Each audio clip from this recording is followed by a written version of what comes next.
You are listening to the Horse Radio Network, part of the Equine Network family. This is episode 121 of the Wisdom by Wessa show on the Horse Radio Network, and this is Mike Donnell. I'm Casey Wilbanks-Coletti. And this is Sophia Yagela. Welcome to Wisdom by Wessa on the Horse Radio Network, part of the Equine Network family. This podcast is brought to you by the Western and English Sales Association, WESA, which provides the world's largest trade events for retailers, manufacturers, and sales representatives of the equestrian industry. In this podcast, we feature exclusive interviews with noteworthy Western and English personalities, retailers, and exhibitors who you've always wanted to talk to. Don't miss out on all the news for manufacturers and retailers in the equine industry. Sophia, you mentioned that WESA has expanded to the 10th floor of the DMC. Congratulations again. And what else is new on that floor? Thank you. Yes, as always, we love to get feedback from our exhibitors and buyers. And one thing that the exhibitors wanted was more signage, or more specifically, directional signage on our new 10th floor. And then we kind of touched on this before, but we are also opening up a media hub on the 10th floor, which will be located next to the social arena. And by the way, last January, a lot of people asked for to get the giveaways. So those little horses and a new giveaway that we have. And they are always located on the social arena. So make sure you stop by. And then lastly, one of the daily parties will be on 10 as well. That's the Bacon and Bourbon Bash, featuring a live cigar rolling demonstration and also some free cigars. Oh, perfect. That's what I'm going to need. Is there anything else new that is not on the 10th floor? Yes, so we do have a new registration area. You can now find the WESA staff at the new registration on the first floor of the World Trade Center towards the Interior Home and Design Center by the crossover. So it sounds a little complicated, but it's actually very easy to find. And don't worry, we will put up enough directional signage for you to easily find it. And then overall, of course, the show day pattern has changed from the last January and also the last August. So the show opens at 8:30 a.m. every day and closes at 6 p.m. every day. And the days are Wednesday through Saturday, January 17th through the 20th. And again, buyers can sign up online right now. Austin Accent's first product was a line of horsehair hat bands. Today, those hat bands are still available from the company, along with a wide range of products, many handmade, that enable its retail customers to offer their consumers around the world Western fashion accessories to suit their individual taste. Tracy Halling is with us today to talk about the company's past and its future. Hey, Tracy Halling, thanks for spending some time with us on the Wisdom by Wessa podcast to talk about Austin Accent. I don't even know where to start. We've been doing this for about 40 years.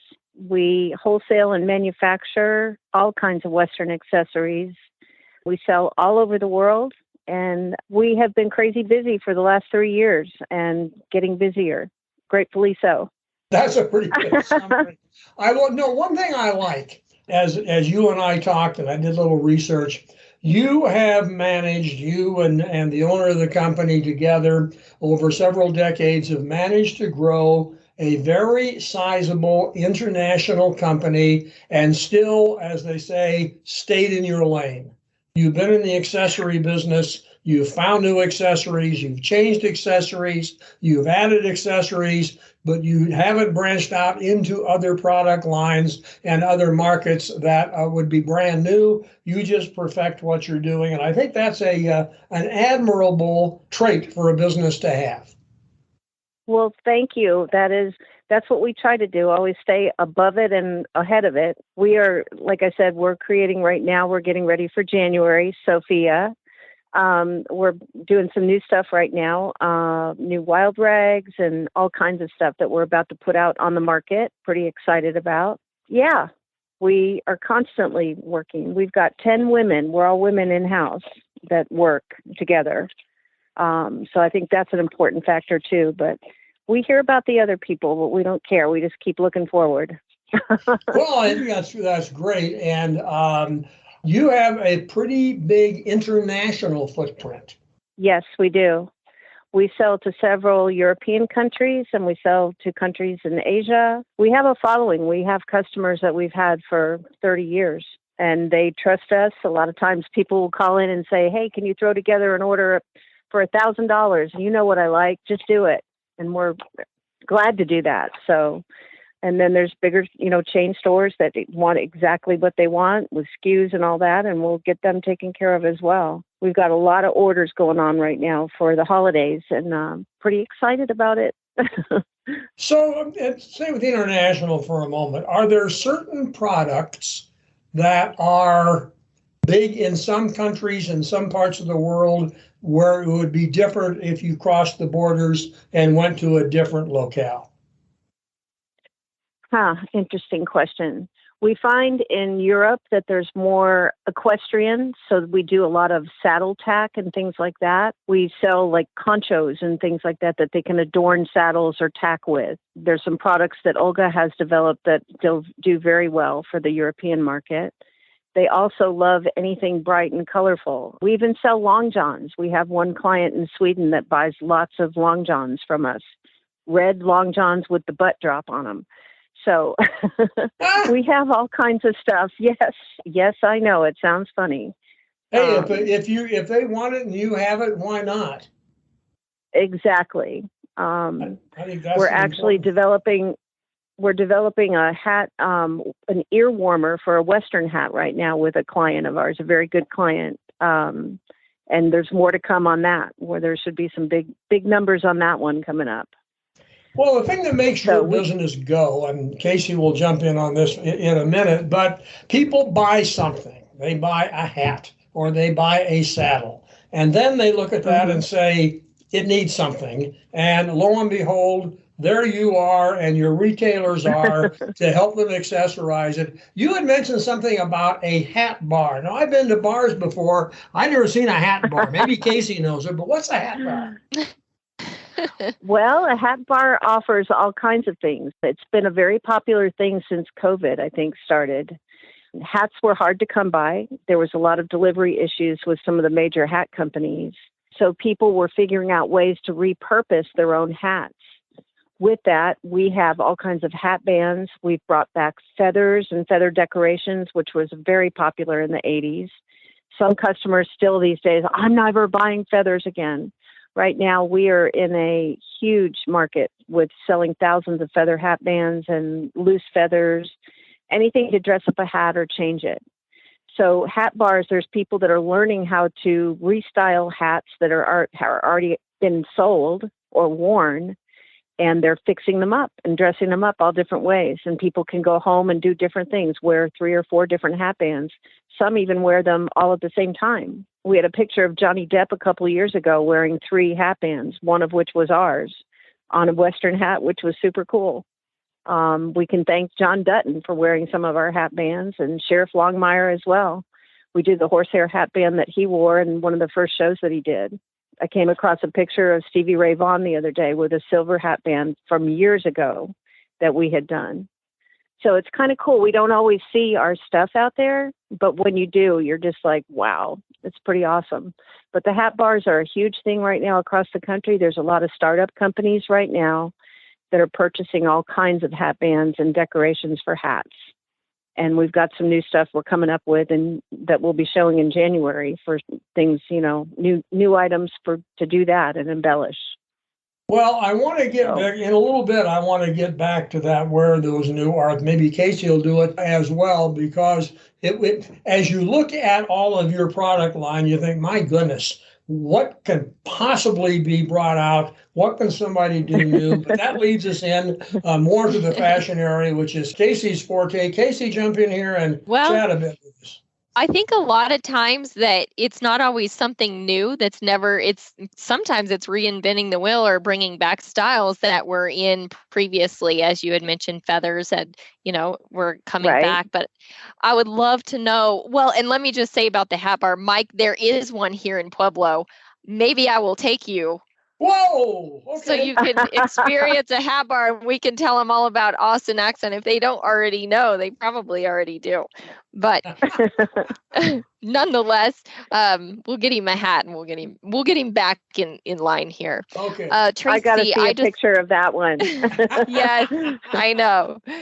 So, Tracy, I do want to ask you, besides feathers, what are some things that you would say would be trending moving forward? Because I think one of the biggest things in fashion isn't necessarily say what's in today, but what's next. Everybody wants to kind of get a head start. What do you foresee in 2024? Well, some of the things that I've designed just recently, a lot of floral stuff in the Western. So the wild rags have some roses. We always can do stuff with roses. Colors, lots of bright colors. That's probably one of my favorite things to work with. And it's funny, in design, I'd just be driving down the road sometimes or wake up in the middle of the night and something comes to my head. Olga, the owner, had developed something super cool many years ago, which is a reversible hitched hat band. It's one of our most expensive hat bands. It's hitched horsehair. I did the design on it, but she did the actual mechanics of it where it can actually reverse. So it's natural colors on one side, bright colors on the other. So they have two hat bands in one, but it also retails for about $300. But there's things like that just, I don't know, they just happen. So the fashion trend, there's no telling. In Western, it can be anything. And I would say that going to market in August, I saw short shorts with boots. I saw everything, bright colors. There's no rules for Western. That's what I think. Yeah. Recently I had mentioned that I have never worn a bolo tie in my life, but recently I thought if I were to do something different, I would have a custom bolo tie made with like my brand on it or something, and just I like to kind of, like I said, circle things back around and bring things back in. And what's really funny is I've seen bolo ties everywhere since I kind of thought of that. And I think that's something that I foresee kind of seeing during the NFR this year coming up next month. I think a lot of bolo ties and maybe even like the collar, like the silver collar tips. I kind of foresee some of those type of accessories maybe. Absolutely. Bolos, we probably in a week sell, I don't know, anywhere from 500 to 1,000, depending on the week. Oh my goodness. There's a lot of stores. We offer over 200 styles. So we have a big variety, everywhere from Texas style to scorpions to conchos. And very feminine ones too, but there's women wearing them now as necklaces, and you can wear it a little longer. You don't have to wear it up against the neck. You can wear it longer as a necklace. Yes. So there's all kinds of stuff like that, Casey, for sure. What's really neat about all of your items, you have so many things to choose from. And I would think as a retailer, being able to choose from all of your items, that when somebody is coming into to the retailer store, there's kind of something for everybody that would fit everybody's taste and a lot to choose from and add to, say, their wardrobe, their outfit, to really make it personalized to them. That is absolutely true. And we do have a lot of stores that call us, they just order hat bands, or they just order jewelry, or just socks and toys. We even offer stuff for kids. So there's all kinds of stuff that happens all the time. It's pretty cool. There's stores that call in and order some of everything. Oh my gosh, we have pages of orders. That'll be one order, which is awesome. But they like to try a little bit of everything. And one thing with our company, we don't offer, there's no minimums when they call in. They have to have a tax number. They have to be a wholesale account. But they can try a little bit of everything. There's no cool. rules. Yeah. Yes. And your items fit really good for gift items with the holidays coming up, and just saying, again, a retailer carrying your items, whether somebody's going in the store for a birthday gift or a Christmas gift, just so many different options for gifts that would make really unique gifting ideas. The leather products are super cool. Those are all hand done, carved in Mexico. Designed here, and so the leather stuff is super cool. Those are great. We have a company actually that does wedding photos, and they buy our leather photo things that we have, and they're magnetic, so you can just put the photo right in there, and then he sells that to his customer. So there's all kinds of things like that. There's a little niche for everything. We try to hit every market. Sometimes it drives us crazy, but we're doing good. No, that's great. Mike, Yeah. besides taking you to the hat bar, I know you wanted to jump back in with something. I'm Okay, taking Casey, you. we'll go to the bars. And maybe we'll The find bar. a hat Some bar of those too. hat bars do serve whiskey. I will tell Oh, you, some of them then do. And you have leather flasks, so we could. We do. You could just bring your own. That's exactly right. I do have a question. Since you've been around for decades, it'd be hard to believe that there isn't a retailer who knows of you or does business with you. But if there's that one retailer, maybe it's two, who are listening to our show and say, gee, this sounds great. How do I get to be a retailer carrying your products? What kind of qualifications or criteria? How do I become your customer?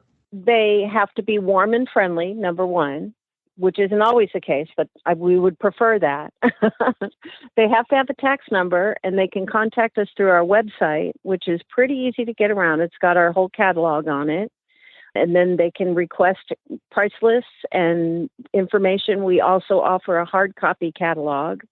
So once they get going, we'll send them a hard copy catalog that they'll have with their first order. They can call our 800 number. They can email us directly. Plenty of ways to get in touch with us. Okay. And there's another little story that I liked because I think it showed your ingenuity and your creativity. But let's go back a couple, 3 years. This thing called COVID hit. And we talked to a lot of companies and say, gee, so how did you do it? How did you survive? How did you approach it? And you guys came up with a product line. Talk a little bit about that.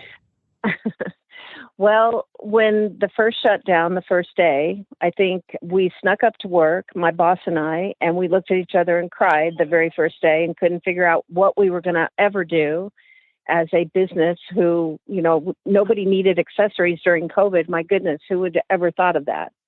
And I said, we have sewing machines. We're going to make Western masks. And my boss, Olga, thought I was crazy. But we started making them. We figured out how to make masks. We have a wonderful sewer in-house. She started making, we had beautiful Western fabric with our scarves, our silk scarves and whatnot. And we started making face masks a few at a time.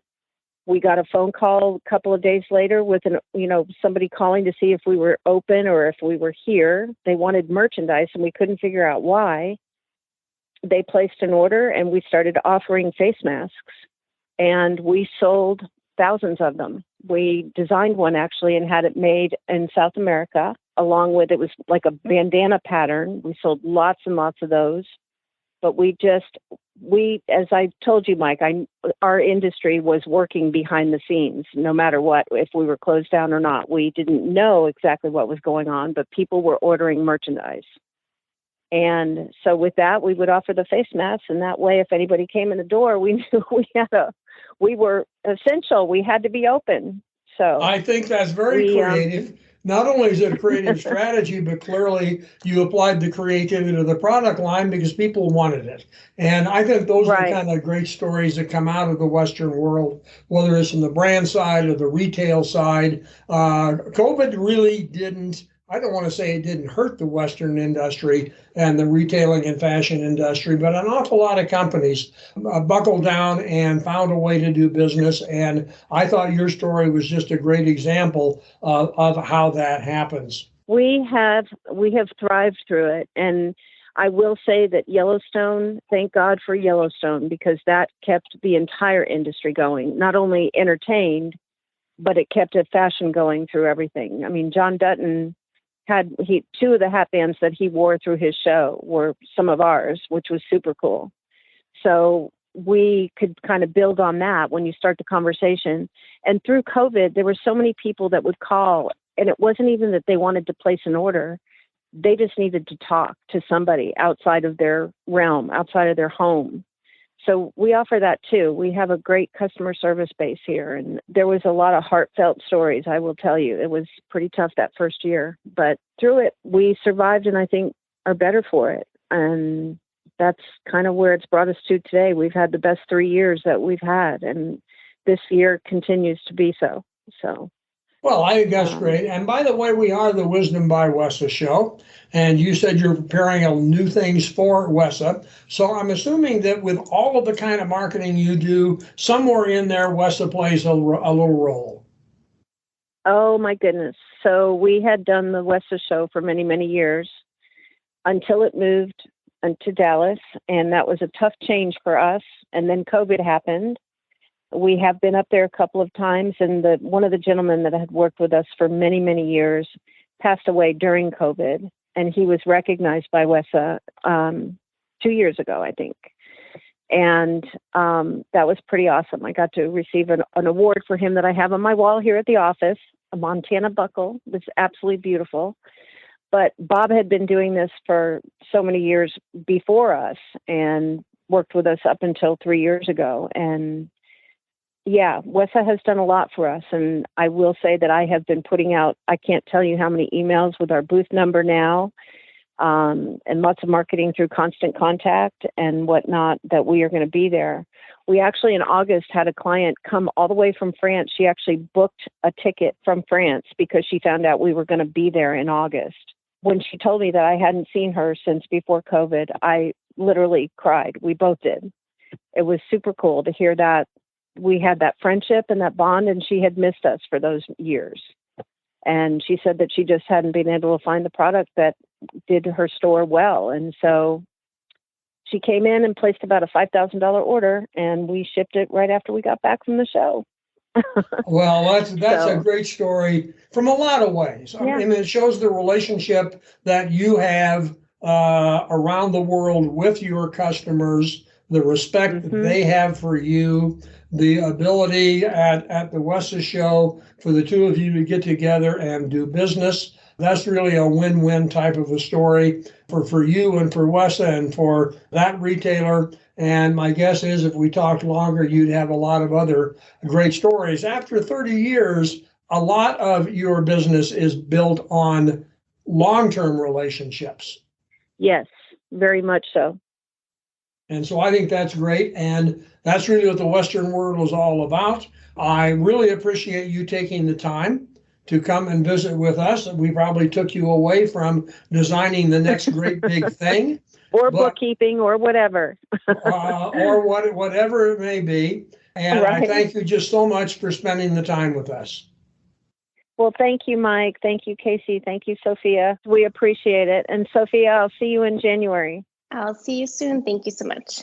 The show notes and links from today's show can be found at the website wisdombywessa.com. And of course, if you have feedback, we'd love to have it. There's a contact link on the website. The Wisdom by Wessa show will be published on the 15th and 30th of every month. You can listen on most of your favorite podcast players, and you can also listen on wisdombywessa.com. Be sure to visit all the great shows on the Horse Radio Network at horseradionetwork.com. Wessa, where the industry meets.